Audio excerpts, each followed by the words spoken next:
Fire crews continue to put out hot spots at the Idaho Youth Ranch Distribution Center in Boise after a fire broke out this afternoon. The crews have been there on scene since before 2 o'clock this afternoon. They expect to stay through tomorrow morning, cleaning up whatever hot spots are left. Tristan Lewis live there now with more on the impacts this fire has on the agency and the community. Morgan and Brian, it's still a pretty smoky area out here. As you can see behind me, there's still some smoke coming off that collapsed warehouse right behind me. While it's not as thick and black as it once was hours ago, it's still pretty heavy around here, and you can definitely feel it in your lungs. Like I said, massive flames were going on just a couple hours ago, and while it's decreased immensely, crews are mopping up and just cleaning up any last hot spots. But the Idaho Youth Ranch still has to assess the damage and see where to go from here.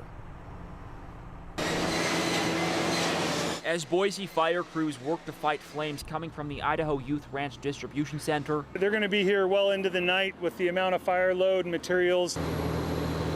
CEO Scott Curtis looks on as he tries to make sense of what happened. We have about 125 staff, so everyone was impacted. I'd say at least half of those staff are in that warehouse itself and in the yard. No injuries have been reported, but destruction to the ranch's distribution yard is apparent. And inside the warehouse, many goods and items have seen the same fate. As you can see, this one pretty much has collapsed. That's where it sounds like the fire probably originated. Details as to how the fire started and how much damage it caused are still far and few. We really don't know yet the outcomes. Curtis's concern is to get business running again to serve communities. The Youth Ranch is here to serve the youth and families of the state. The distribution warehouse holds donated goods for thrift stores like clothes and household items. Because it's how they translate the support from the community through donations into real support for kids and families. So we know it's critical that we get it back running quickly. But with community members already reaching out, trying to find ways to help, Curtis is staying hopeful. I don't know how we're going to get through it. I'm 100% confident that we are going to, and it's because so many people support this mission and want to be a part of it.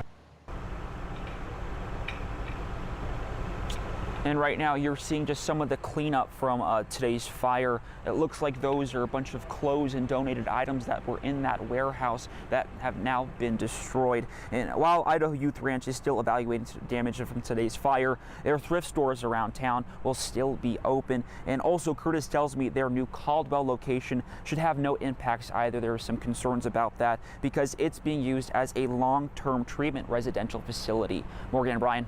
Tristan, while we have you, I'm not sure if you know, but did Curtis speak to the dollar figure that's on all of the damaged and destroyed goods that were in there? I think it's still just a waiting game, trying to get in there once everything is deemed safe enough to evaluate just the damage. But again, you can just see kind of just the damage from that collapsed warehouse. Even the side of that building has a ton of smoke damage to it, not to mention just all the donated items. It's going to be pretty hard to just recover from just what you can see. All right, thanks, Tristan. You know all that stuff's donated items. When you ask about a dollar value, that's how they make their money, is selling those donated items. Exactly. And so then they distribute it How to much the are they community. losing? Right, yeah, so we'll have to wait and see, as you said, Tristan. All right, thank you very much.